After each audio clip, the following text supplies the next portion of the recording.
This broadcast is the property of Codependents Anonymous. Reproduction without written permission from Codependents Anonymous is not permitted.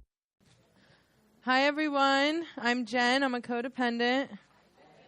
Welcome to David's Permission to Be Me workshop. Thank you for being here. I am the liaison in the events committee. I am from Philadelphia. Good to see you all. So I'm supposed to just introduce David. I met him like yesterday. But he's been walking around with a horse, and it's just been making me smile. I loved his energy when I met him. I also enjoy making people smile, so I'm really excited for his workshop. And I'll let him tell you a little bit about himself. So let's welcome David. Thank you, Jen.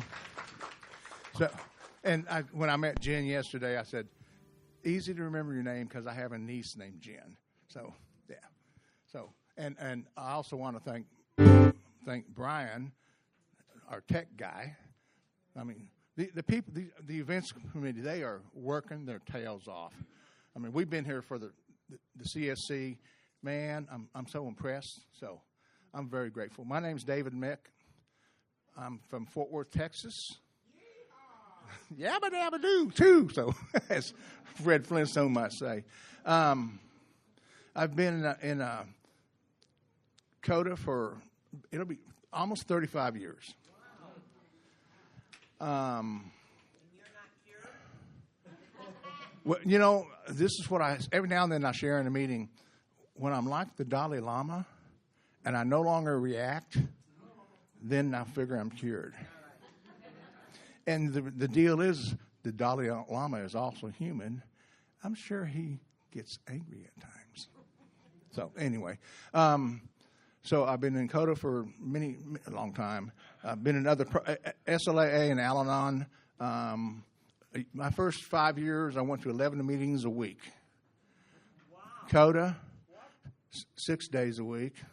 SLAA, 2 to 3 days a week. Sex and Love Addicts Anonymous. Al-Anon, anywhere from 2 to 3 days a week. And there was a great open AA meeting on Saturday morning that I went to every week. So I needed all the help I could get. And I'd already had quite a few years of therapy. I had trained to be a therapist.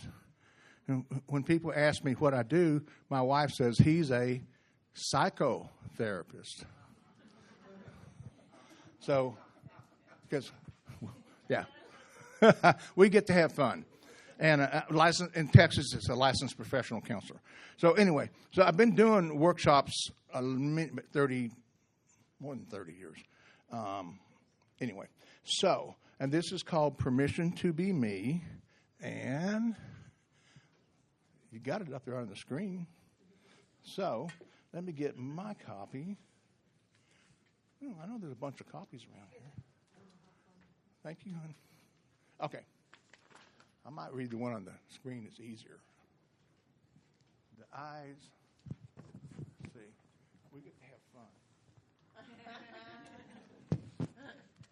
Okay. So, who wants to read part of this? Who wants to read 2 sentences?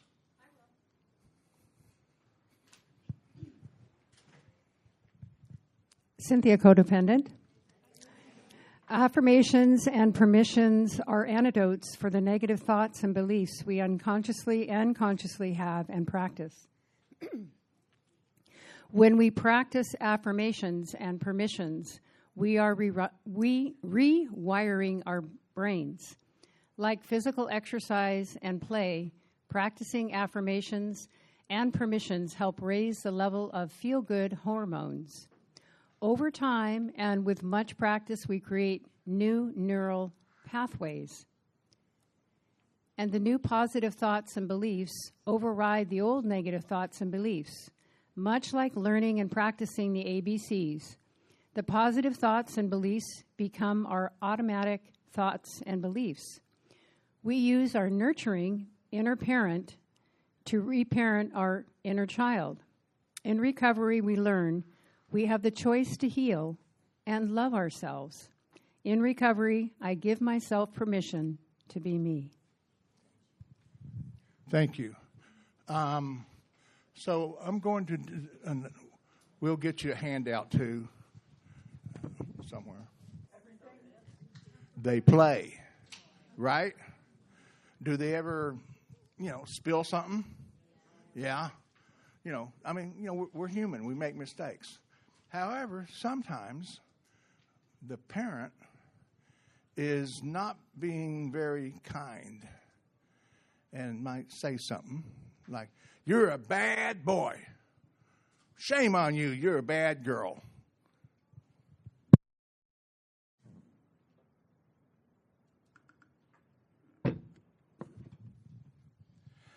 Let's say little 6, yes?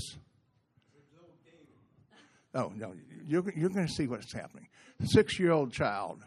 So their mom or dad shows them how to make up a bed. Okay? So the child, they go in there and they do the best they can. They're 6 years old. They do the best they can. And maybe dad comes in and says, "Good job." Then dad starts smoothing out everything and redoing it. So, what do you think the child is saying to his or herself? Not good enough.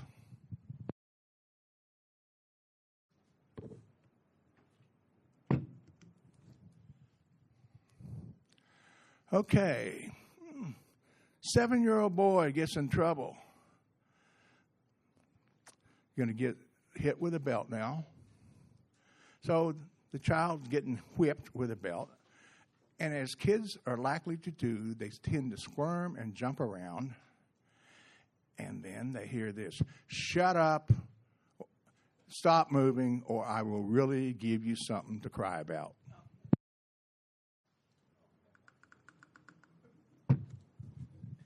Anybody relate to that? So you see what's happening. Because a few minutes ago, this was clear, wasn't it? I'll shake it up in a minute, but it was clear. Because when we're born, it's clear. We're clear. We don't have any of these negative thoughts. We don't have any of these negative beliefs. We learn these things. Have you ever watched little children in a park and they just go up and play with each other? They don't care if the other kid is white or brown or black, whatever skin tone the person happens to be. Kids don't care. They're just kids being kids. So we learn this stuff. Well, I was going to finish emptying that one in there. I guess I should have brought more. These are from a COVID test a few weeks ago. So, I can put dirt in them and take it on the plane.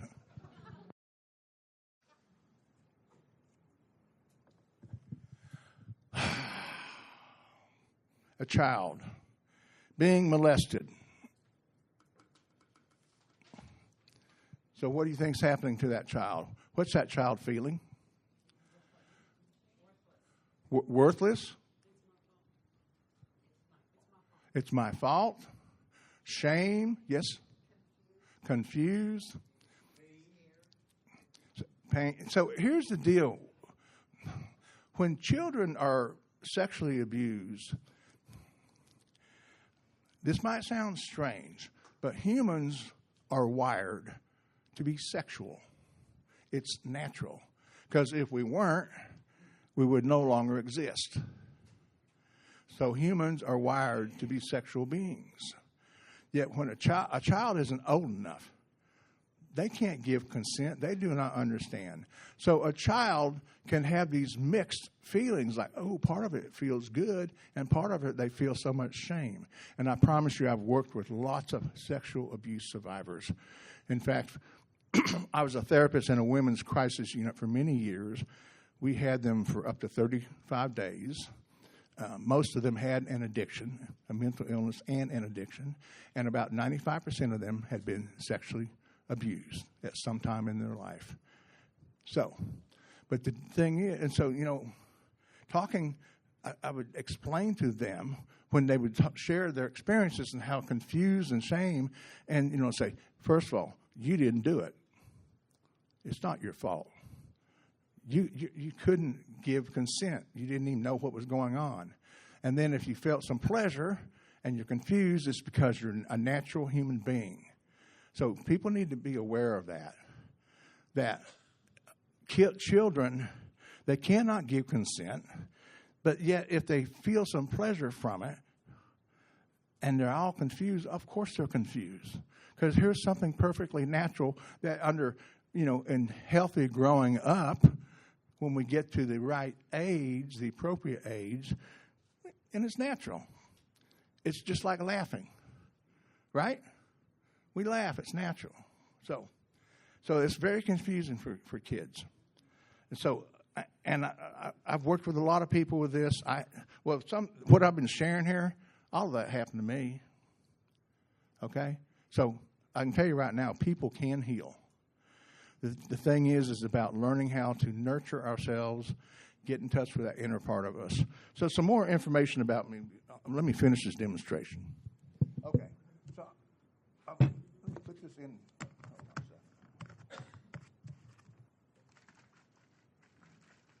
Should have brought some better dirt. But you can see it's kind of getting gunky in here, isn't it? Okay?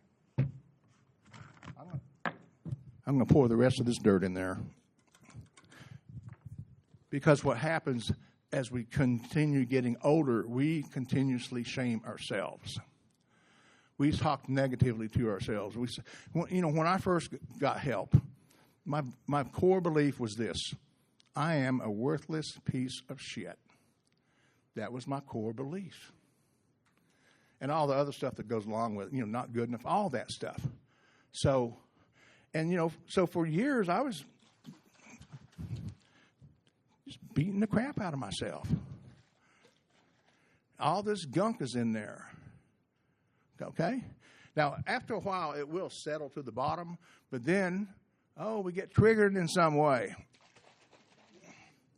I think everybody in here, or most of us, know what I'm referring to.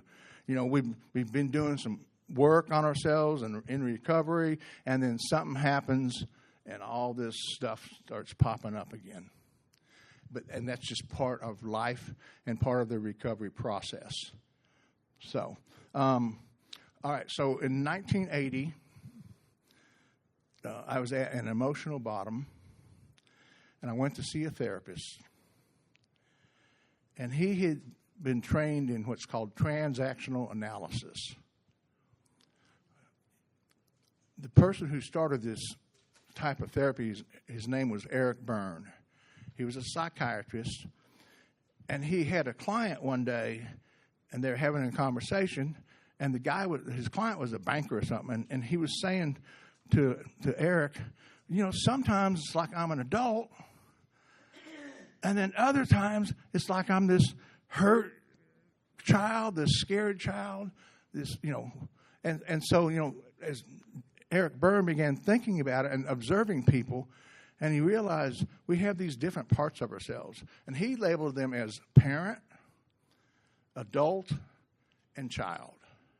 So this idea of the inner child, this is where it first comes from, and there was a book, a lot of books written on it. And my therapist, so when I first went in there, first or second session, he said to me, because he explained this stuff to me, he said, you have this really angry, traumatized, afraid child inside of you. Yeah, of course. And he said, here's the other thing, David. The flip side of that is you have a very tender, loving child inside of you. So what you're going to get to do is learn how to get in touch with that part of yourself. And then he explained to me how the parent part, and how many of y'all ever criticize yourself? Yeah. Okay.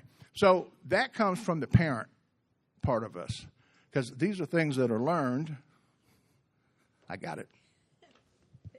You're welcome. We learn this stuff from adult figures. It could be our parents or whoever raised us, teachers, preachers, whoever that's an adult. Because when I'm a little kid, these are giants.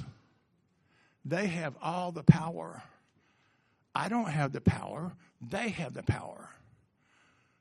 Anybody relate to that? Harder to get up as you get older. Need some WD-40 for my knees. But there's the other part of this parent is the nurturing part of us. Okay? We all have this nurturing part. I mean, who loves a puppy? Or a kitty? Or a baby? I mean, what do you feel? That's what you're feeling. It's that nurturing part of yourself.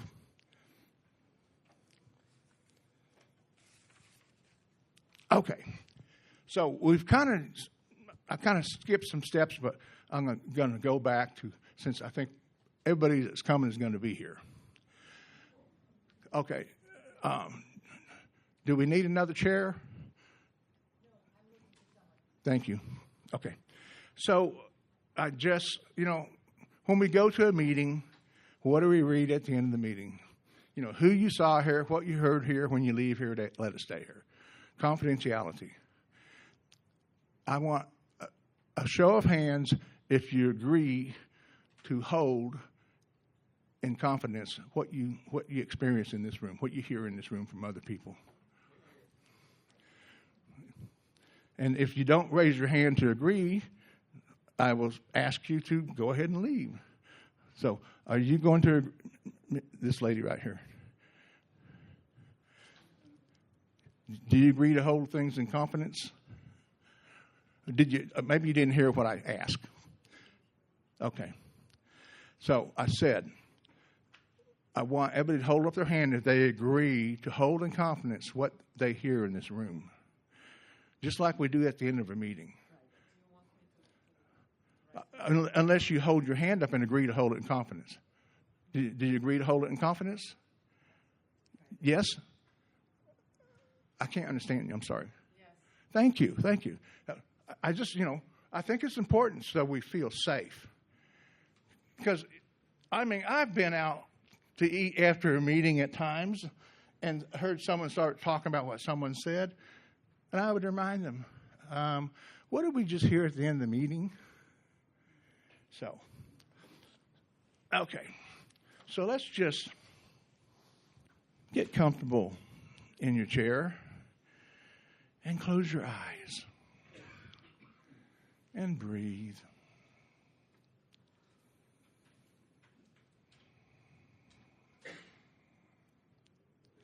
And imagine you're out for a walk. It's a beautiful spring day. You're enjoying nature. You hear birds. Maybe see some rabbits, some squirrels. Enjoying nature. And as you continue walking, you see a rock, a big rock.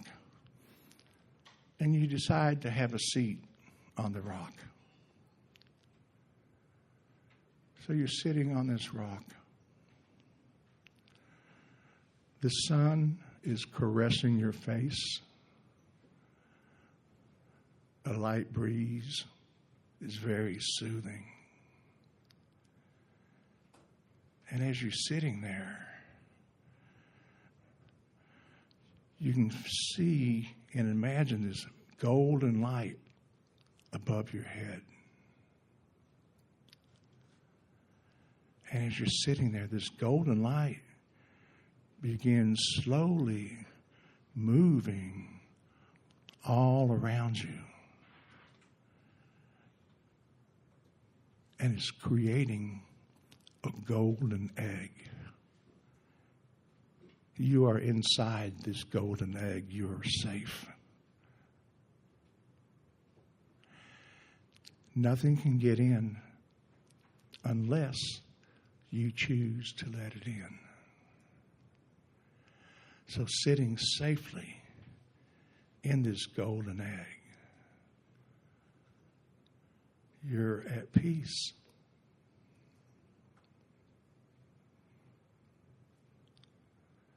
Okay, so open your eyes back here in the room and remind yourself you can create your own golden egg and be safe.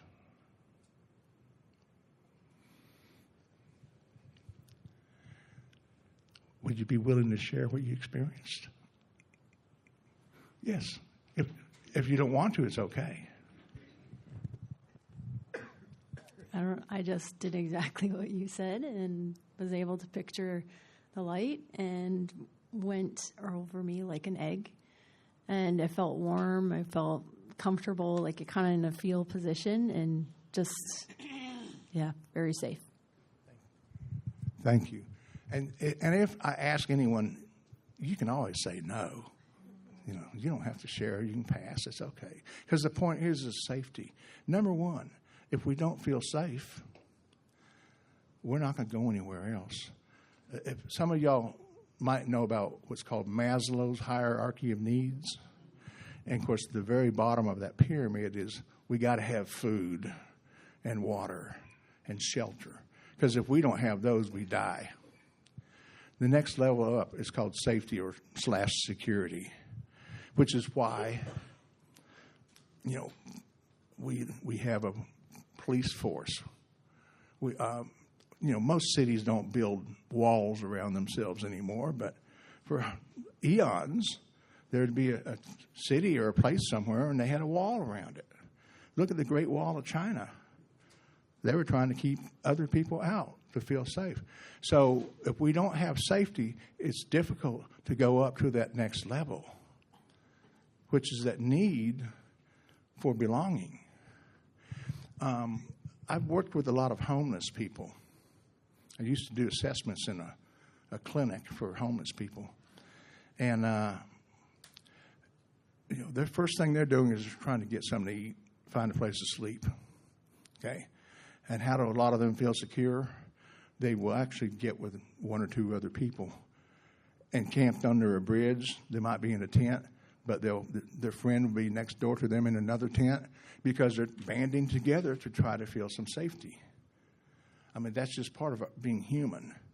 And then, if they can feel some safety, then maybe they're connecting with their friend that they're feeling safe being with. And that's just, it's just part of being human. And then as we go on up, we can get that to that highest level of that. You can call it self-actualization. You can call it that divine knowing, that connection with God, whatever you call your higher power, God, Wakantanka, Allah, Yahweh, or no name. It doesn't matter. Whatever your higher power is that you feel that oneness with. And so that's, safety is very important in our recovery process. I don't know if any of y'all ever had another person in recovery tell you what to do.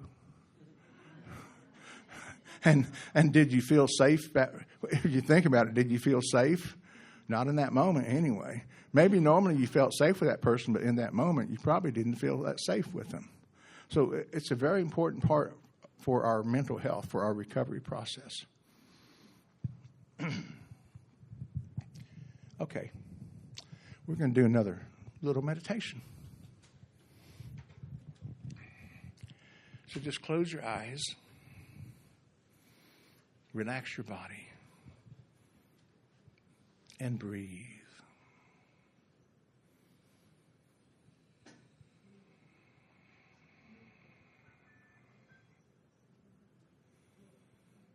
So now you're out by a river. You're sitting on the banks with your feet in the river. And the water are just very soothing. Very soothing. And you're just enjoying this beautiful day. The water, the trees, nature. Maybe you see and or hear some frogs and turtles. And as you enjoy yourself, you decide you're just going to go walking. And so, you're walking. And you're walking away from the river and into the woods. And as you continue walking, you hear something. You're not sure what it is you're hearing. You get a little bit closer and you hear a little puppy. This little puppy, it's crying, this little puppy. And you feel this sense of compassion. And you pick this puppy up and hold it close. And the puppy calms down. And you're feeling just this love for this beautiful creature. And this is that nurturing part of yourself. But it's also the child part of yourself, because the wonder of this little creature is so awesome. And as you continue walking, you think you hear something else. And you do. You get a little bit closer, and it's a little child, about 3 years old. A little child is crying. And this wave of compassion runs through you, and you ask, "What's wrong?" And the child says, "My puppy got away." And you tell them, "I have your puppy. Your puppy is safe." And the child stops crying and just is so happy. And you get down on your knees, so you're at the same level as the child. And as you guys are just communicating, she or he asks you for a hug. And as you're hugging this child, something about this child is very familiar.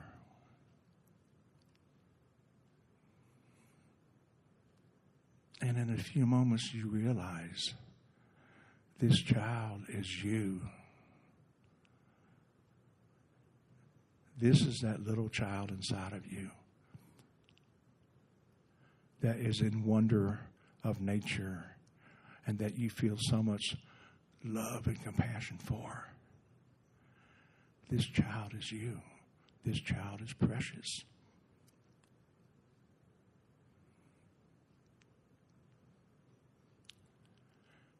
So as you open your eyes and come back,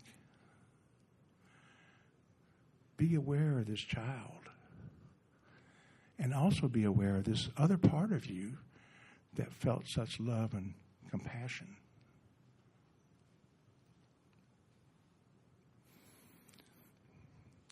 Is everybody back in the room yet?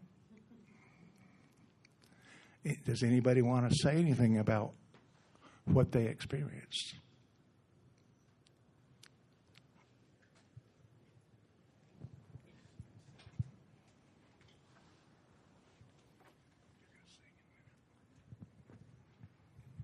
Hi, everyone. I'm Pauline, and I've done quite a few of these exercises, and the more I do them, the more comfortable I am with it. But it's giving myself permission to feel, and quite often feelings scare me, so I don't want to go there. But today was a good day, I guess, and I could see myself being the child and also being the adult, and it's less scary. And practice to me, that's the motto. And thank you. Thank you for sharing. So, Brian, will you pull up How Could Anyone?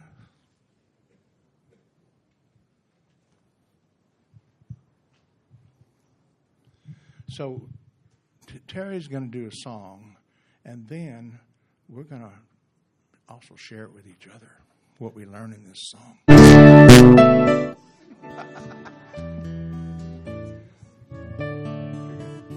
How could anyone ever tell you were? Can I was doing? Can I start that over again, please? I need a breath.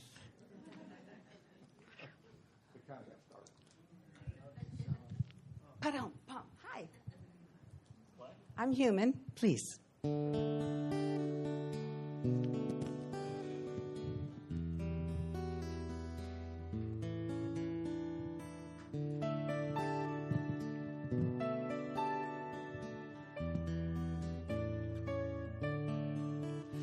How could anyone ever tell you you were anything less than beautiful? How could anyone ever tell you you were less than whole? How could anyone fail to notice that your loving is a miracle, and how deeply you're connected to my soul? That means I love you in sign language.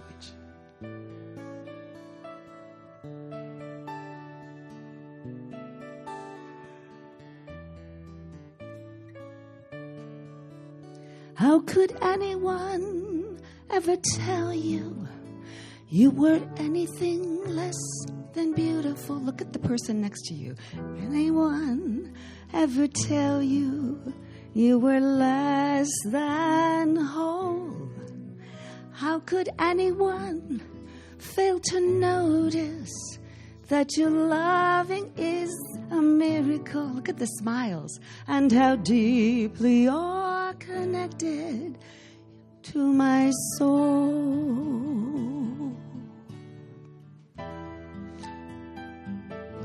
Ooh.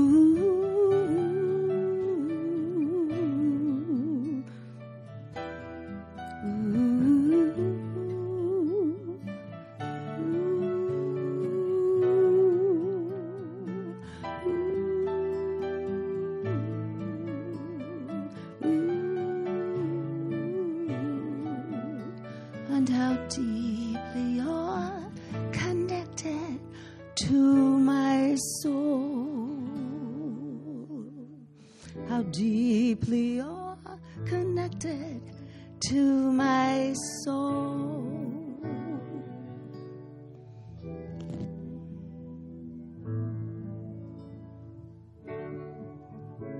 Take that in. We are all connected in so many ways. We are all so connected. Little children, each one of us. Inside, outside, and we're here now. So we get to see our child and love that child. We always have that opportunity. Thank you. So I invite you to look at the person next to you. Just look at them. And say to that person, you're a child of the universe.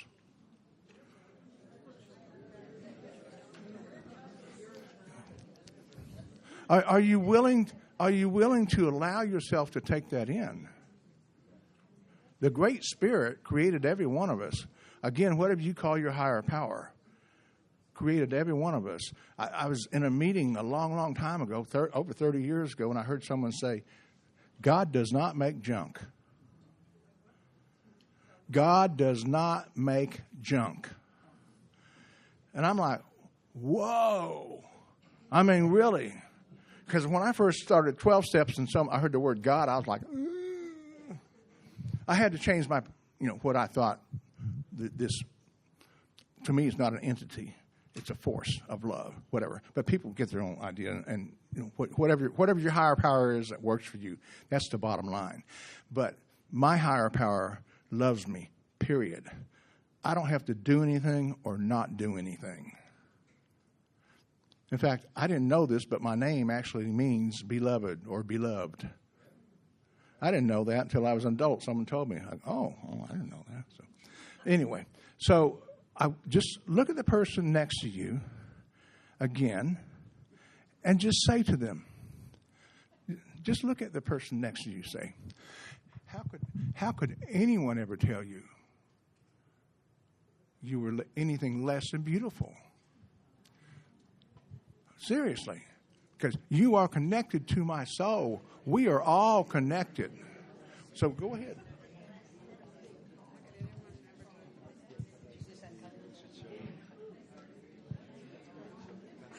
You don't have a partner? Yeah, I got him right. Good, that's great. Good. Okay. Now, how do y'all feel about doing that? Some of y'all might feel this is cool. Some are like, this is weird. You know what weird means? When somebody calls me weird, I say, yes, I am. I am wise, energetic. Okay? I spit wrong way. No. Now I forgot my acronym that I made up for a long time ago. Wise, energetic, intriguing. That's what it is. Intriguing, radiant, and divine. Yes, ma'am? That song is now converted to English, French, Farsi, and Persian. Okay. Just to let them know. If you want to know that song,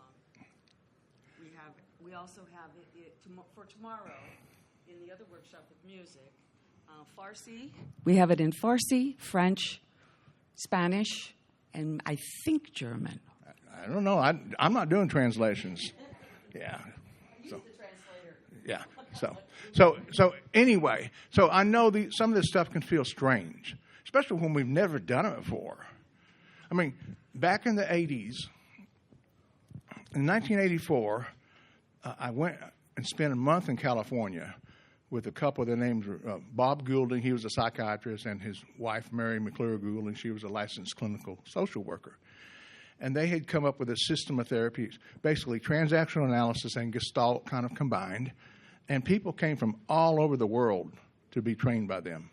I mean, I met people from Germany and Australia. A couple Australians were there. One of them brought a didgeridoo. Another one brought some Vegemite. Oh, that stuff is nasty. Ooh-wee. But people from all over the world. And I was blessed to have that experience. And so the thing is that we are all connected in one way or another. We really are, whether we know it or not. So, but I think when people get into recovery and begin realizing, I'm not alone. See, that's the thing. I used to think I was all alone. I'm the only one who felt this way. When I began listening to other people, I'm like, wow. Then when I began practicing therapy, oh, man, I mean, I had a lot of trauma as a kid, but nothing compared to some of the people I worked with. And now where I am in my life now, I came to believe this back in the 90s. I had a mentor for 11 years who would say, everything serves. Everything serves. And it took me a long time to grasp that. Because when I was being sexually abused, how did that serve me? That trauma and pain. I'll tell you how. Because the world is more than me. And that is an experience. That was an experience. It's not me. That's the thing. We experience this trauma, and then we're attached to it, and we make it ourselves. We believe that's who we are. No. It was an experience. Okay? It was an experience, an awful experience. I mean, I'm not diminishing anybody's pain and trauma. But the idea is to get to the place where you know that's not who I am. It's what I experienced. Very painful. And I'm honoring that child inside of me and helping that child part of me grieve and heal. So everything serves because it's more than about just David. There's 7 billion people on the planet, and who knows out there somewhere else. But my experience that I've healed from as a therapist, totally able to relate to all. Remember I said about 95% of those clients in that women's center had been sexually abused? I didn't have to wonder what was that like. No, I didn't have the same experiences, obviously. But the thing is I could feel that compassion and empathy because I'd had something similar. And so that's the thing so it served. And when I had a male client one time that he had literally been tortured, tied down and tortured and things like that. Some of the things that you read about prisoners of terrorists experiencing. And so the thing is that whatever we have healed from, we can use it. We can rise above, past it. It doesn't mean there's not any lingering pain about it at times, but it's not who I am. When I go to a meeting, I do not say, my name's David, I'm a codependent. I say, my name is David, I am recovering from codependence. When I go to Al-Anon, I say, my name's David, I'm a grateful member of the Al-Anon family. When I went to an SLAA meeting, I didn't say I'm a sex and love addict. I would say I'm recovering from sex and love addiction. Because I am more than those things. I am more than those things. Now, I'm talking about me, but I pay attention. I don't like to say I am sick. I prefer to say I am feeling sick. I am feeling angry. Now, I don't do this perfectly, I promise. I catch myself going, man, I'm pissed off. Pissed off, or I'm feeling pissed off, But I'm feeling pissed off, but I'll just say I'm pissed off. And there's a little bit of a difference in there. I'm angry. No, I'm not angry. I'm more than that. I am feeling angry. So our words really are powerful. And that's why when we were doing this little demonstration, talking about the words and the events that we experience that cause our trauma and pain. Okay, so now what we're going to start doing is getting into solution. Because there was a long time in my life, I blamed everything on my parents and family. Well, if only they had, pointing the finger, or if only they had not. I was just keeping myself stuck. Because if they had or hadn't, the thing is, where am I now? What do I need to do to take care of myself? It's like this is a plate, it's a bowl, but, I get to deal with what is on my plate. It doesn't mean it's fun, that's for sure, but it's on my plate today. So how do I get to take care of myself? What can I do to take care of myself? I believe in being focused on the solution. That's why years ago on the literature committee, we came up with the recovery patterns of codependence, the recovery side of that. Because, in the book, it just lists, well, actually, there's even one part of it. I don't even think the book lists the avoidance patterns, if I recall correctly, one of the things. But anyway, so we came up with the recovery patterns. And that's why that scale that Texas brought from Canada, it's a tool. And so, yes, in my codependency, I behave this way. And in recovery, I'm learning to do this instead. Okay. Don't think about monkeys. Okay, is anybody thinking about monkeys? Be honest. Only 2 hands went up. No. Okay. Now, when we say don't think about monkeys, what am I thinking about? My focus is on the monkeys. So if I don't want to focus on the monkeys, I say, I'm thinking about lions. Or elephants, or, whatever it is. Or I love chimpanzees. The old Tarzan movies with cheetah. I love cheetah. So the thing is that to focus on what I want, let go of that focus on what I don't want. I need to let go of it and focus on what I want. Now, what will happen when we start doing this work and doing this positive stuff, then those old things are going to pop up. Some of those old thoughts, like you say to yourself, I am a good person. And that thing pops up, you're worthless. Stop. I am a good person. It'll pop up again, I promise you. The old habits die hard. When the reading at the very beginning, what we're learning to do is rewire our brain. Because these old messages, okay, how many of y'all know what a record is? A phonograph player, because they have the grooves in it. And, when those records, if they had a little scratch in them, they'd get stuck going around and around in the same spot. Well, that's what happens in our brain. Okay, will somebody count to 10 for me? Anybody? 2, 3, 4, 5, 6, 7, 8, 9, 10. Did you have to think about it? No. And the reason is because how many millions of times have you done it in your life? It's become automatic. And so automatic negative thoughts, ants. Sometimes we have these ants in our brain. Automatic negative thoughts. So what we're learning to do is create new neural pathways. Because in a way, our brain has these grooves in them. Okay, I'll give you an example. The alphabet, A, B, C, D, E, F, G, H, I, J, K, L, M, N, O, P, Q, R, S, T, U, V, W, X, Y, Z. Correct? And I saw some people saying it along with me, right? Now, let's say that the powers that be, the nebulous they, whoever they are, we hear that. They say, well, who are they? The nebulous they decide to change the alphabet. They're going to remove the G and the V. Now, I've been saying this alphabet.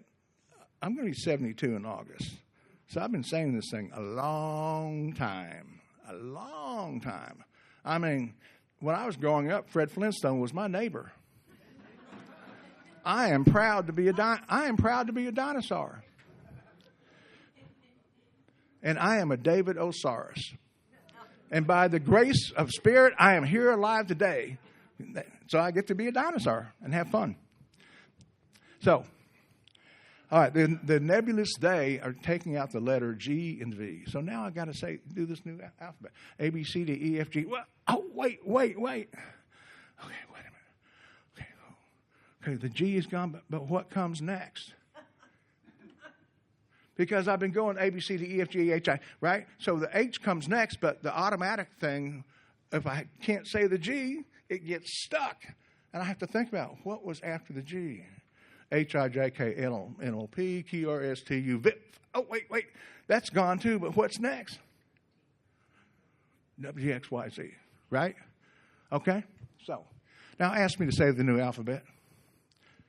A, B, C, D, E, F, H, I, J, K, L, M, N, O, P, Q, R, S, T, U, W, X, Y, Z. I didn't say the G and the V, did I? Now, you know why? Because I've done this little spiel. I practiced it. Seriously, I practiced it enough times. So I can take the G and V out without having to think about it anymore and say the one that's after what I took out because I practiced it enough. And that's really what this is. This is about practice.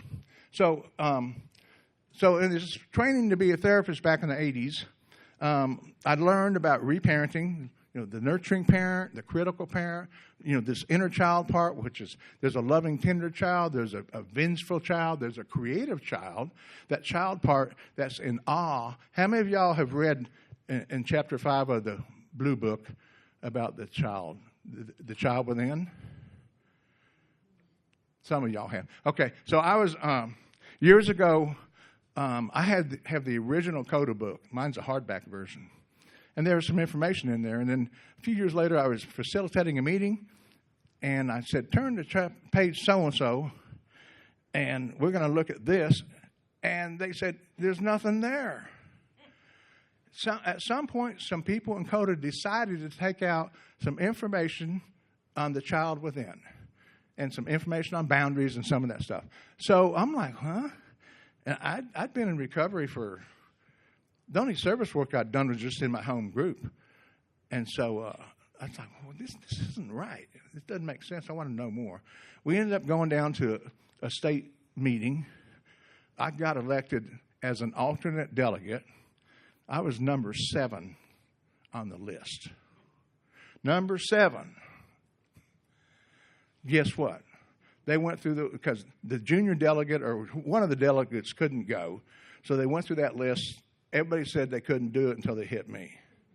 So I became a delegate. And then at Texas, we took it to the CoDA Service Conference to put this material back in the book. And I was on the CoDA Literature Committee, and it became a CoDA Literature Committee project, and we worked on it, and we actually added to it and improved what was in the original book, but it's in there now. I mean, boundaries? My gosh. Are boundaries not a part of recovery? I mean, even it's either the welcome and the preamble talks about, our childhood, our dilemma from our childhood. But someone's saying you can't have stuff in there about the child within? That didn't make any sense. So we get to, that's part of our recovery process. Oh, stand up. If you think something isn't right, step up and see if you can be part of the solution. I have a big sign at home that says, "Thou shalt not whine." I promise you, I'm an expert whiner. I can whine with the best of them, so I have to remind myself. Okay, so if anybody needs a piece of paper to write on, I have lots of paper, and there's more over there. Anybody need something to write on? We'll just start passing it back. Yeah, okay, thank you. Okay, so you can look on your paper, you can look on the screen where it says affirmations. And it says, an affirmation is a statement or declaration about the I amness of me as a human being. An affirmation is creating a new positive belief about me and for me. This is for me. It's not for anybody else. Who's responsible for my recovery? I am. No one else can do it. People can love me, but until I learned how to love myself, couldn't really let all of that in. So here, there's examples. Your name, David, you can choose to recover. Okay? So when I began doing this work in 1990, I made a decision to reparent myself. I'd been trained in it. I knew the concepts, but I hadn't actually done it. So I began writing affirmations and permissions. And 3 times a day. Now, I did this 3 times a day. I would sit, I would breathe and get in a very relaxed state. And like I said, I had written them. So when I was writing these things out, sometimes some negative thing would pop up. I just make note of it and later on create an antidote for that. But I wrote all these things down, and I promise you I have a lot more here. But I would sit and breathe, and I would take some time, 15 minutes.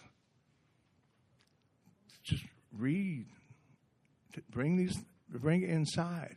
I would do it from like a nurturing parent would say, David, you are, fill in the blank. And then I would say, I am, and claim it. So it's from that second person, like a nurturing parent, and then from that inner child, that first person, I am. And you guys are seeing examples here. Like I've got pages of this stuff. See how much smaller the font is on this? And you see how many pages there are? I've done these workshops a lot over the years. I used to give all of these out. And then I thought, you know what? No, it's better for people to create their own. Give examples, but then people can create their own. And my philosophy on this is keep it short, sweet, and simple. So it can't be like, David, you are a good boy, so smart and creative and fun. You think a child can take that in? That's a lot of words right there. So, David, you are good, period.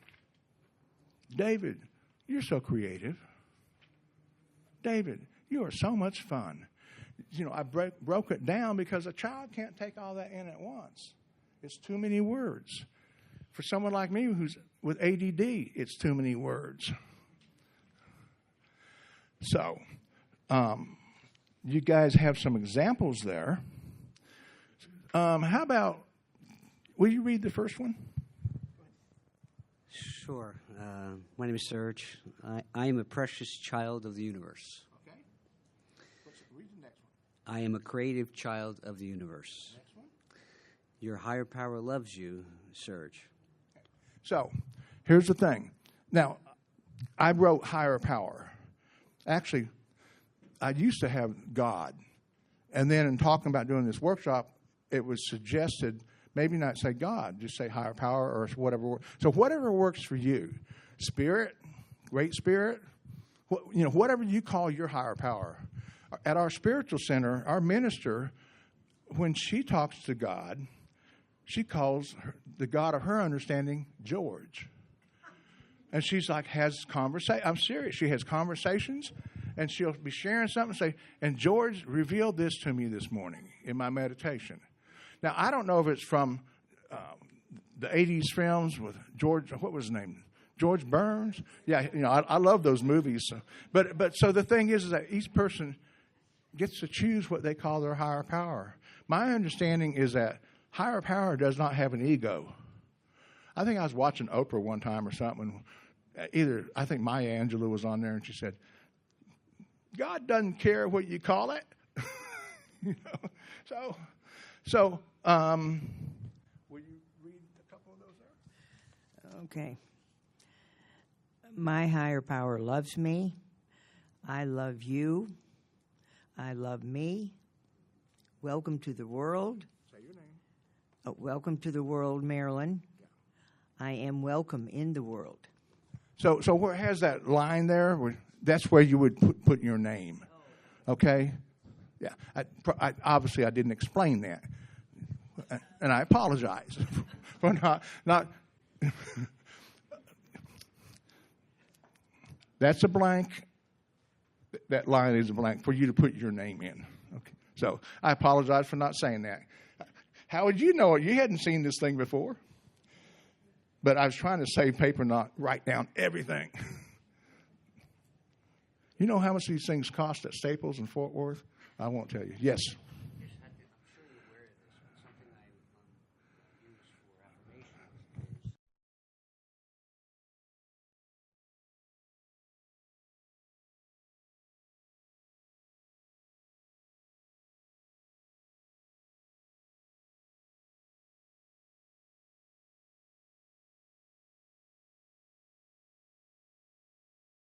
Okay. What was being said is that from the child part, he uses his non-dominant hand. So if you're right-handed, you use your left and vice versa. And then from the parent part, he's just like, are you right or left-handed? He's right-handed, so he's writing from his right hand. And that you can do it that way if you want. It's your choice. And that's a useful tool. Sometimes using the opposite hand helps us get some of in better touch with the child. For people confused like me, I was forced to write right-handed when I lived in Venezuela as a kid. So, so I do write right-handed. My left is, when I do write with my left, it's very slow, but it is much prettier. So, because that's my natural side. But thank you for sharing that. It's good information. So, just take a look at this for a couple minutes. These, and maybe say them to yourself as you're sitting here. Okay. All right. Okay. Can we come back to the room, please? Y'all are doing great. You're asking good questions. I see you doing the work. And I don't lie about this. What's the old saying? It's a simple program, right? It doesn't mean it's easy. So, but what happens is that over time, you will create these new neural pathways in your brain. And I was just talking to someone back there the part where I love you or you are lovable, who has a hard time saying I deserve love? If you have a hard time saying that, raise your hand. Okay. See? Y'all see all the hands up? We're not alone in this, are we?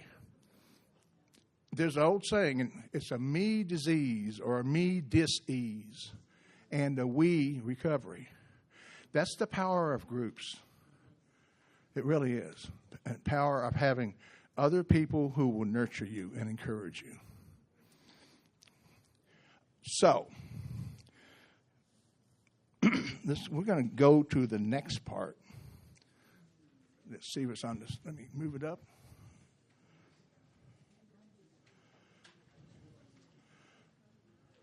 Okay, under permissions.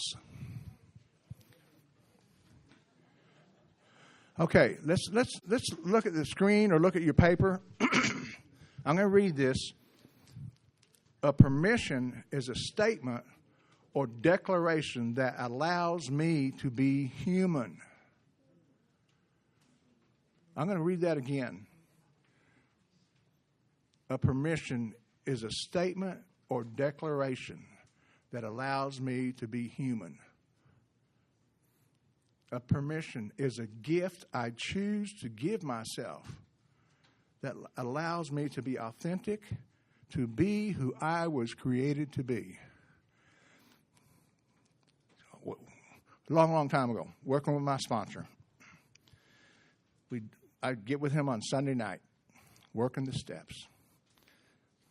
Now, some of the steps took longer than a week, I promise you that. But every Sunday I would meet with him, working the steps. And so when we were on 2, he was saying to me, I want you to write about what, because it's came to believe a power greater than ourselves could restore us to sanity. So he said, I want you to write about what that power would mean for you. What would that look like? And then he said, I also want you to write about what is sanity. Now, I could have said, not doing the same thing over and over again and expecting different results. But that would have just been a thing I'd heard lots of times in meetings. When I thought about it, I realized that sanity would be me being who I was created to be. Me being my authentic self. Any of y'all ever heard of Pia Melody? Okay. Terry and I, we went to several workshops by her years ago, and I loved how she would talk about, warts and moles. We all have our own warts and moles, right? And Terry and I would joke, I have the warts and she has the moles. But we're learning we're human. I am perfectly imperfect. Hi, my name's David. I'm a failed perfectionist. Hallelujah. When I let go of that, oh my gosh, woo, life was so much better. Because who can define what's perfect anyway? That's the problem with it. It can't be defined what's perfect, because however good it is, that perfect part of us is going to say, it ain't good enough. So I believe a Perfectionist Anonymous would do well as a 12-step group. I also believe Control Addicts Anonymous would be another one. Yeah. So again, this permission. It's a statement about myself, and it's not just a statement. I'm declaring this. I'm claiming this. When I claim this, I get to be human. I am a divine human being. I am not separate from my Creator. I am part of my Creator. My Creator isn't something up there in the sky far away. Now, some people have that, and if it works for them, that's cool. That didn't work for me, because that thing up in the sky to me was the Sistine Chapel God. The zap you, the old white guy with the long white beard pointing the finger, going to zap you. Then I saw a T-shirt one time, and someone on the T-shirt said, "Pull my finger." So anyway, so I had to change my perception and concept of what a God was, and that I was not separate. Years ago, I used to have about a quarter-mile walk from the parking lot into the building where I worked, and I would walk in. When I was walking in, I would say, God is in me, and I am in God. God is in everything, and everything is in God.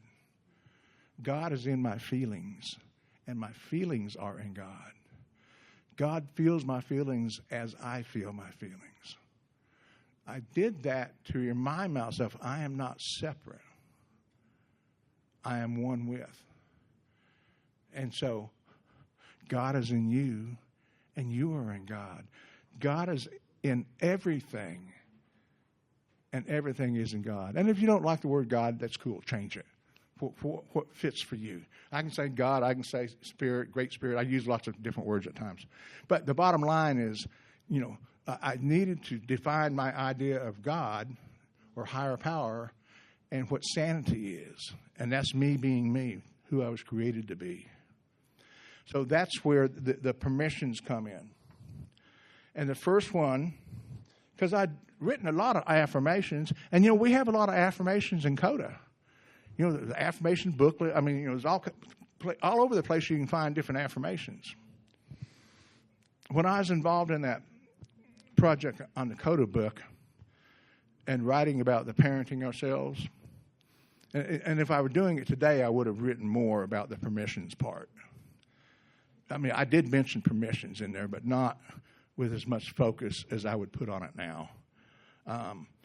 Because my first permission is, David, you are permitted to accept your affirmations. Or I could say, David, it is okay to accept your affirmations. Or, David, you are allowed to accept your affirmations. You can use the permission word that works for you. Most of my permissions, I have okay. I use just the word okay. So, David, it is okay for you to believe your affirmations. It's okay for me to believe my affirmations. Because I'm that nurturing parent part of me is giving me permission. And then me, I'm claiming it. Is it making sense to you? Anybody have a question up to this point on any of this?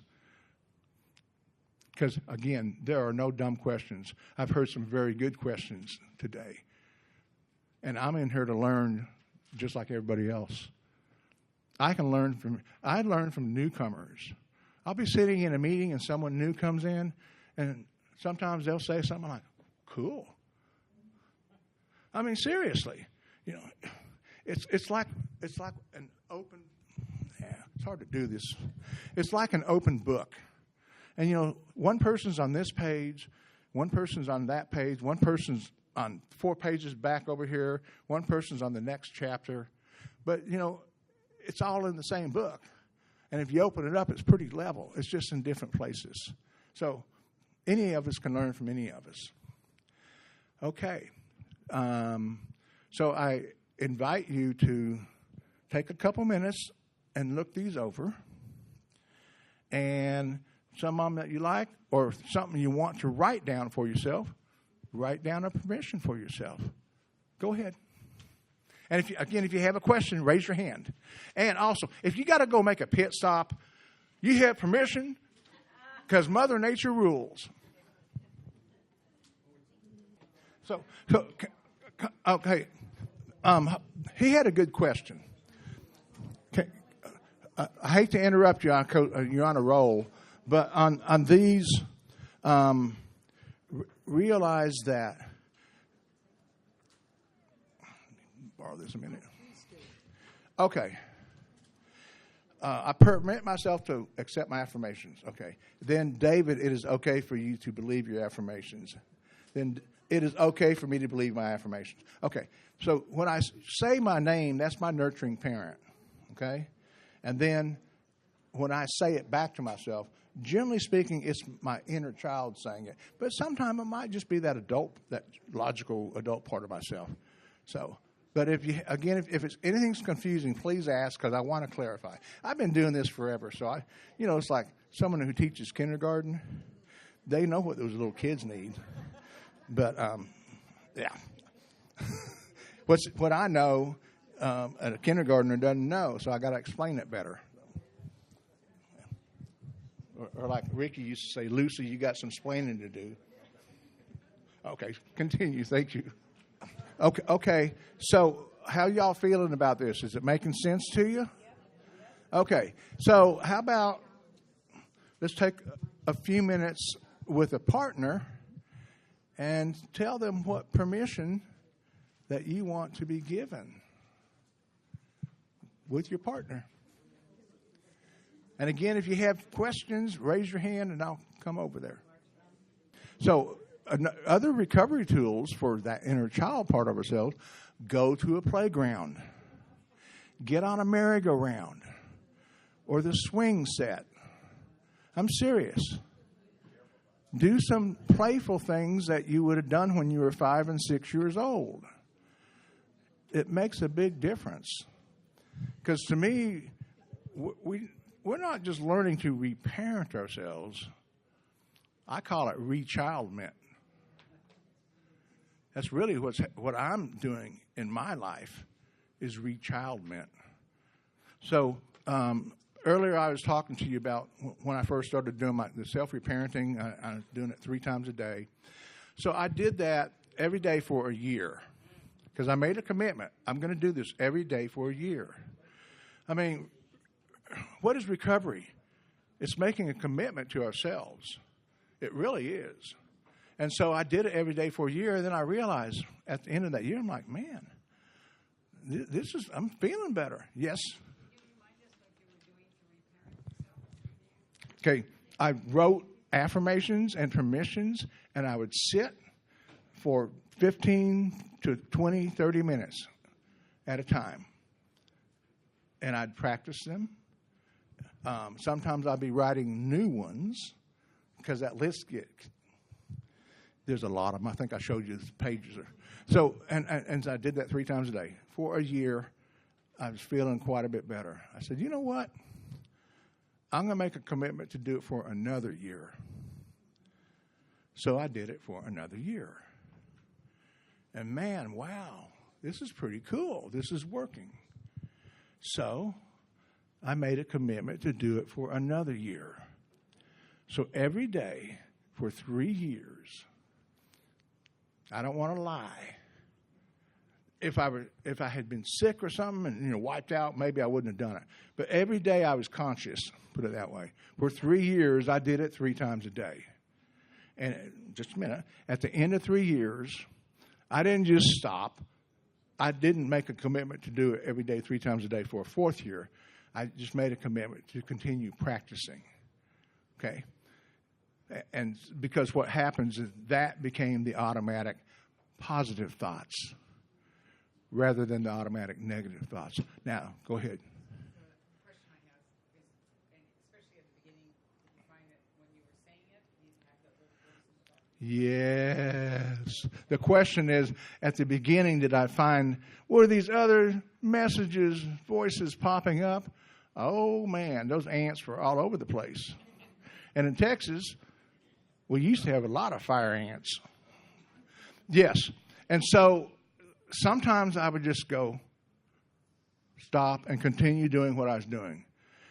And then once I'd finished that, however long I was doing it, 15, 20 minutes, that message, I'd write an antidote. Okay? Because if I said, I am lovable, and that message pops up, you're useless. Okay? So, stop. Continue on. When I finish, I am a useful human being. Yes. I am so glad that you gave yourself every day for 3 years to work on this because I feel not worthy when they go, just do it for 3 weeks. It'll become a habit now. No. I don't know where that came from. That old line about it only takes 3 weeks to change a habit. You know what? Put on your hip waders. Get out that shovel, because if somebody's been doing something for years, it doesn't take 3 weeks to change that. I promise you. Now, if someone figures out a way to make that real, show every one of us, because I promise you, this stuff, Yeah.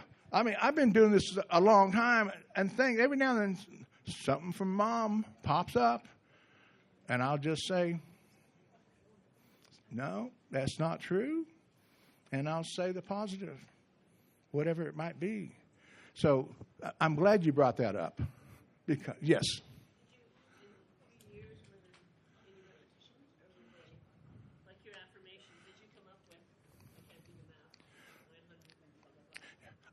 They were all getting repeated. Yeah, because, maybe if I had 20, let's say I had 20 at first, I don't know. And then I'd sit and do that. And then if I might do them 2 or 3 times during that 15-minute period. But then I'd also take time to write more. And so, yes, it began, the list got bigger. And sometimes, I'll save the others on this list till later. Yeah, because it's just like the ABCs and counting to 10 and all these other things that we learn to do. We repeat it. What do we say? Practice makes progress. Let me get where I can hear you. Yes. So I would sit and read these to me, and the out loud times, that's when with the mirror work. Okay? Okay. So the question was, did I say these out loud? Yes. Sometimes I'd just be driving in the car and say things out loud. But then when I was doing mirror work, I'm looking in the mirror, and I was telling somebody earlier, first I borrowed maybe a girlfriend's compact thing, that little mirror, okay? And then when I got in front of the big mirror, I couldn't face myself. I had to get right up there until all I saw was my eyes. And it took quite a long time. I would move back a little bit. I mean, it took probably months. Probably took months before I was able to look at my full face and then my full self. See, when Terry, how long ago did we get married? 29 years ago. 28 years and 3 weeks. You're close enough. But when we got married, I had 6-pack abs. So, I didn't, now if I look at myself in the mirror, I'm like, yeah, but whatever. I love myself as I am. Doesn't mean I like everything, but it is what it is, okay? But back then, I didn't have an excuse not to see my belly in the mirror, okay? Because I used to be a fighter when I was younger, and I was in pretty good shape. So, but my shame was so deep.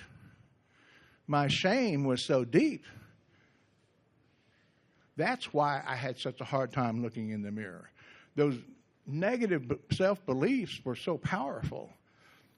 And so I was telling Serge a minute ago, I guess I began singing in choir really in about the fall of 2014. And in 2015, our choir director said, at Easter, we're doing My Sweet Lord, the George Harrison song. We don't go to a traditional service type place. And then he goes, and David's doing the lead. And Terry and I, we get home, I go, did I hear that right? Did Ken say that? I had to contact him and say, did I hear? Now, it was pretty scary, but I had the choir doing it with me. So I was doing the lead. Then later on, he started asking me to do things by myself. It's only been 2.5 years. Okay, that's 2015. So this is, 9 years later? It's only been in the last 2.5 years that I can get in front of a crowd and sing and not be... Seriously. I had to keep stepping into it. In therapy fields, it would be called immersion therapy. Okay? Because you're just I step into my fear. And at a certain point, I got past that. But there's so many things in life that we're afraid to do. Whatever it is, step into it. All right. What does FEAR fear? What's the acronym for fear?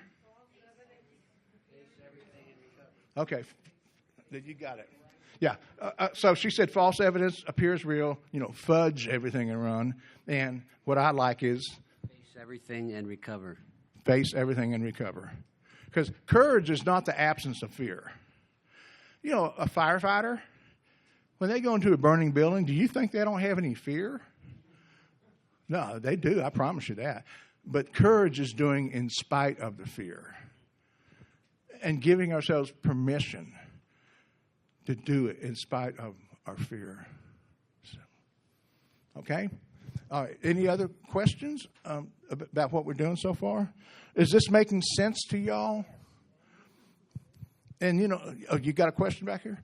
I just wanted to ask you, so when you said you were doing it 3 times a day, that means either mirror work or writing it down? Or A lot of times I was at work on break, and I'd do it on my break time. Uh-huh. So, but then at home, it was a while before I started doing mirror work. Well, one way or another, 3 times a day. Yes. Saying something out loud or making Yes, a list. and I used to put little stickies on the mirror too. Yeah. So, yeah. Thank you for the question. That's a good question. Anybody else have a question? Okay. I wish we had more room because it's kind of hard to do some of the stuff I like to do usually when I do this workshop because we don't have enough room. But, I would like get in some circles. Oh, I see. Yeah, and have people stand in the middle, and the people in the circles give them the permission or the affirmation, because it's fairly powerful when like 5 people are. It's nice when your partner says it, and then when you have 5 people saying it, it's nice. Yeah. So, and that's something, people create things in Texas. In the last year or so, we have these online meetings every Sunday, but we have some sponsor meetings online, some step working meetings online, and so people can create groups of other people and having a group to help with this rather than just doing it all by yourself. I did it all by myself, except for when I was doing some training sessions with other people, but otherwise. And we all know the power of groups, because when everybody raised their hand, about something, and at least half the room raised it. So a person who says something, they see, man, all these other people feel it too. Did you somebody have a hand up? I just wanted to say about how uncomfortable it is to first do this and then practice. Yeah. Okay. So go ahead and say it. Oh, that it's very difficult to do this, and I feel uncomfortable doing it now, but I know to practice. Anybody else feeling some discomfort doing this? Oh, look. Yeah. I mean, we're human. It's okay to be human. Seriously. I'm doing it. I feel uncomfortable, and I can do it anyway, because I promise you what will happen over time is that discomfort will get less. I was telling somebody else a few minutes ago, that negative thing that's popping up, you keep doing this, that message will get weaker and this will get stronger. And yes, Terry? If you think about a computer with lots of memory, our brains have that and more. So even though we're putting in new information, maybe some of the cookies are, get removed. But I think we just put in so much more loving new information, and that's what we practice, and that becomes our automatic way of thinking. Like I said earlier, it doesn't mean nothing doesn't pop up with me. Every now and then I'll hear something from my mom. Okay?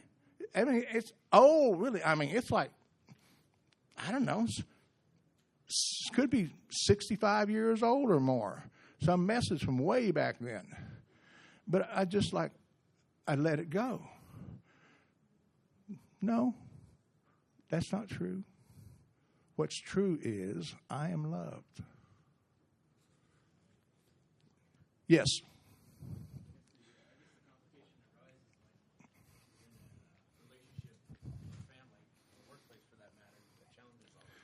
Yes. A valid point. Okay. What's your name, sir? Jeff. What Jeff just said is the complication that can arise is that you're in a family or work that, will tend to reinforce some of this stuff. I totally get it. When I was early recovery, I basically divorced my mother. I did for quite a while because I needed to get stronger boundaries. I needed to build stronger boundaries. She was a major boundary basher. And my 3 siblings were all, you're so mean to Mom, blah, blah, blah. I just ignored it. I needed to take care of me. I gave myself permission to take care of me. Okay?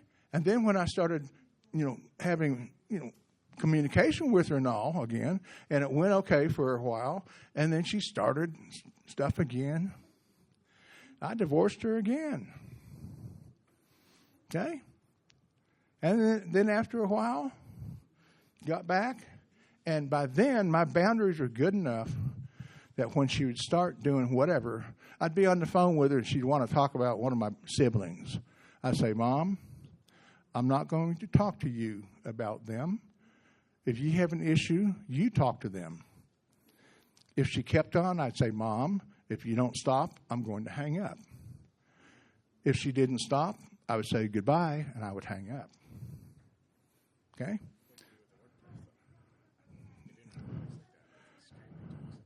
Well, I guess I was fortunate not to be in an extremely toxic workplace. But, there are people at work one job, there's probably 1,000 people out there. But I didn't sit in the break room. There was a lot of racist people there, and I'm like, I'm not going to hang with that. And plus I was studying, I was going to school. My break times were either reparenting myself or studying. So, I didn't hang with people that had values that were not mine. And I know it's difficult, because if you're sitting right next to them, but sometimes there were people I'd say, hey, don't talk that way around me. I'd tell them, don't talk that way around me. And then I'd say, if they wouldn't stop it, I'd say, do I need to go to HR? And, 'cause I wasn't there for them to like me. That place that paid my bills, it paid for a lot of therapy and workshops and seminars and stuff over the years and a master's degree and, lots of stuff.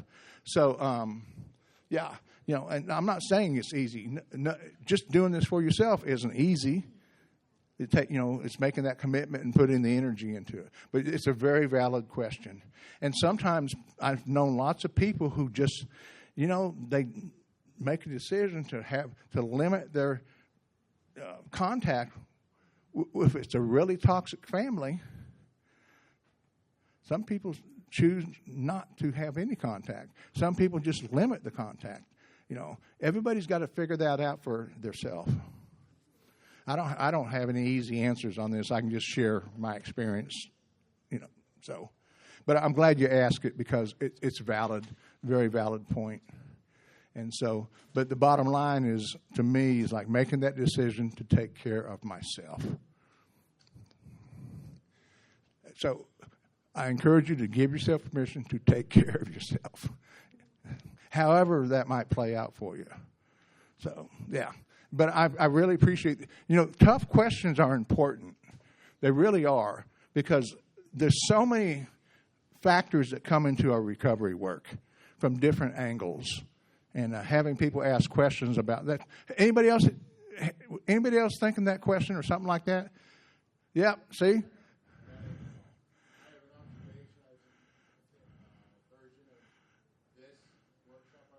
Uh-huh. You get a circle, a bunch of chairs, right? 6 chairs. 6 people sit down, 6 people stand behind them. And in each ear, they have an affirmation. They go around. Yeah. Each ear, they go around each person. And we would do that in this group if we had the room. That's what I was mentioning earlier. I would have formed some circles, and we just don't have the room to do it. Because I do that, yeah. Thank you for bringing that up. That's why I was saying, you know what? People can create their own groups, create a nurturing group. Maybe some of your recovery friends, maybe they'd be willing to let's a few of us get together and do a nurturing group. Okay, so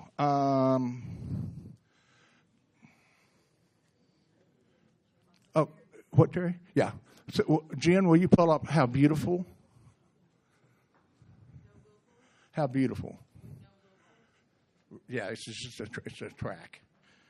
That should be the only one on there.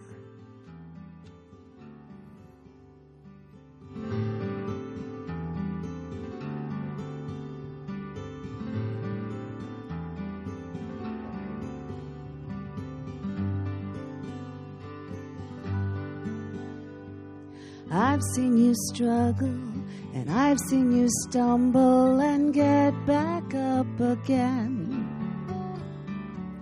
I've seen you worry, and I've seen the hurry that shines in you, my friend. You inspire me to live courageously.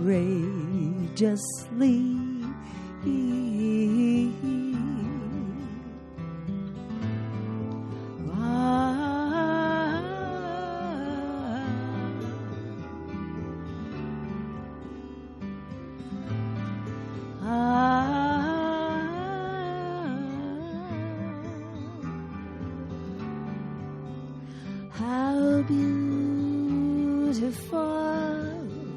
how beautiful, how beautiful you are. How beautiful. Now take a breath. How beautiful, because you're going to sing it with me. How beautiful you are. Let's do this together now. Oh, no, he's in control. Okay. No. I want you to look at the person next to you and say, how beautiful you are. You don't have to sing, but say it.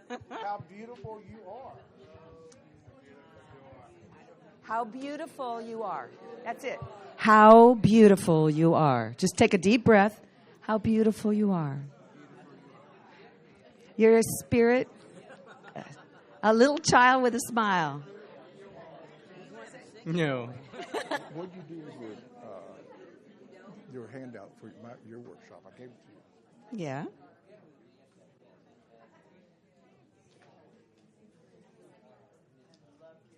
I don't have it. Okay, don't worry about it. It's open. So, okay, now, look at the person behind you. Look at the person behind you.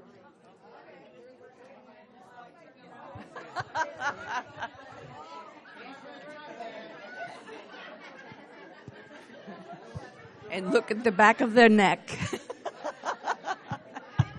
You know, sometimes I don't give very good instructions. So you two rows look at each other, you two rows look at each other, and then you guys look at you guys behind. Just look at the person. Yeah. And say what? How beautiful you are. Yeah.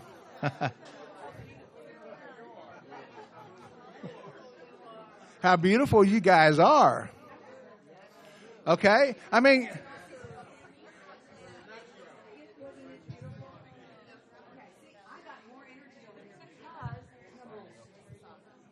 Make things even brighter. You want to share that? They give us so how do y'all feel doing it with just different people? Isn't that pretty cool? And you know, when we go somewhere,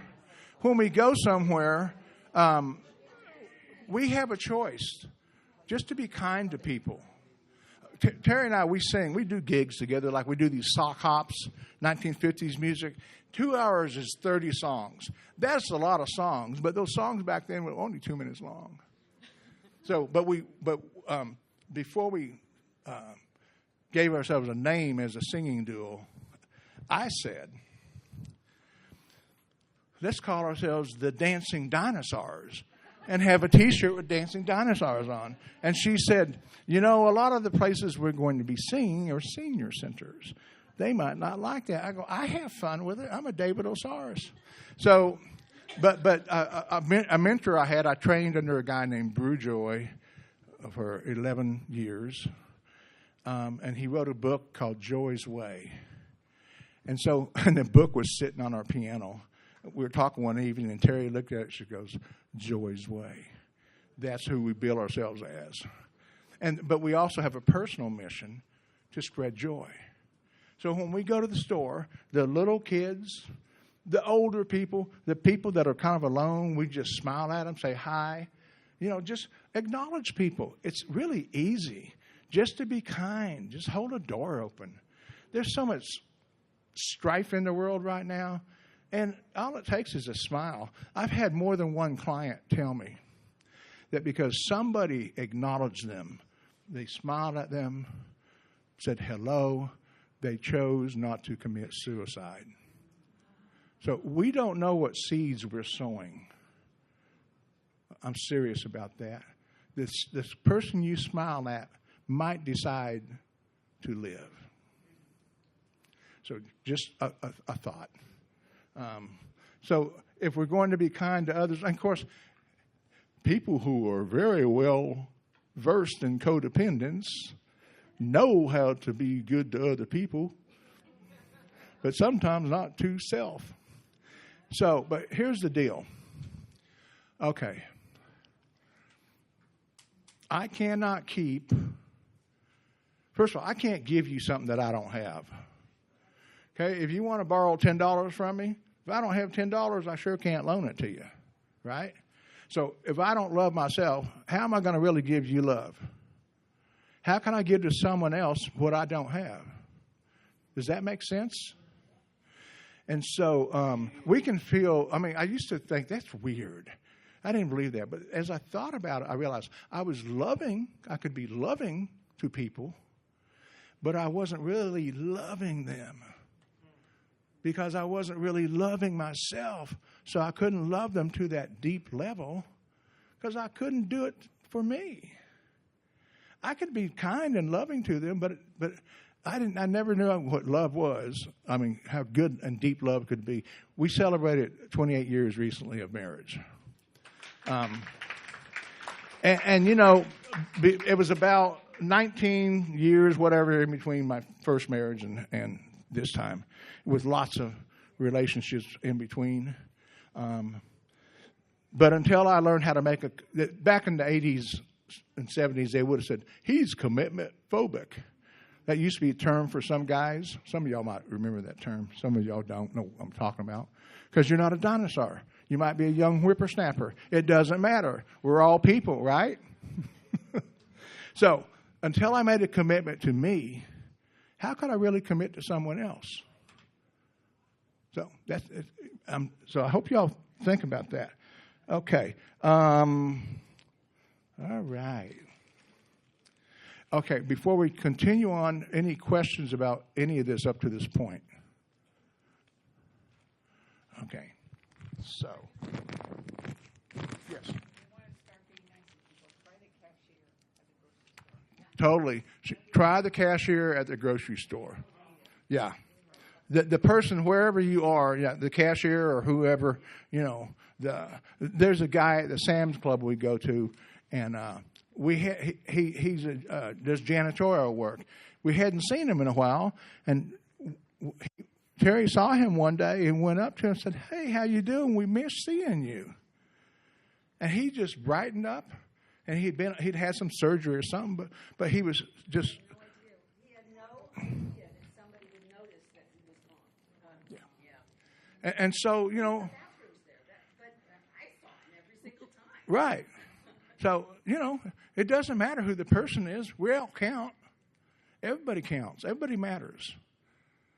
Nobody's better than or less than anybody else. We're on the same plane. Okay.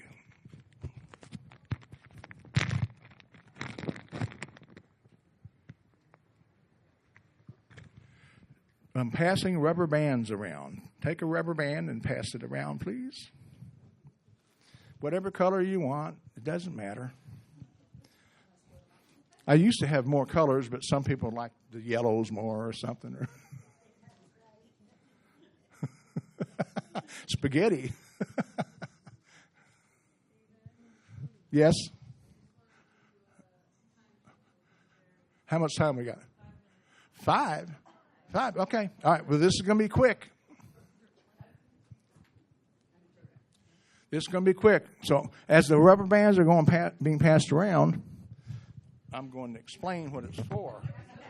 So now people's... Hold that a second, please, while I put this on. Okay. So I put this on my wrist. Now, invariably, people make the guess that I'm going to have them pop themselves with it. No. We punish ourselves enough. When we're being mean to ourselves, we punish ourselves enough. So what I'm going to have you do is when you catch yourself saying something negative to yourself, take it off and put it on the other wrist and say something kind to yourself. Because this is a physical act that helps anchor that positive message. Okay? Makes sense? All right. Jen, pull up step by step.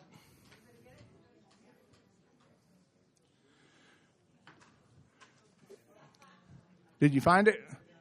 Don't play it. Don't hit play yet. But just, you got it there, right? Okay. So, okay, we're almost out of time. I'm hosting tables at the dinner things. They said we host a table. So if you have more questions, you can come to that table whenever we do that. I don't even know when it is. Tomorrow, next day, both days. But and if you have questions later, you see me, ask. If you want later on, I will give you my email if you want to email. So, but we're going to do a song. We did part of it during the conference when Texas did its presentation, but we didn't have enough time to finish it. So it's called Step by Step. The chorus is step by step, hand in hand, step by step, side. Okay, well, you'll get the chorus. I got to sing it to do it. So go ahead and hit play.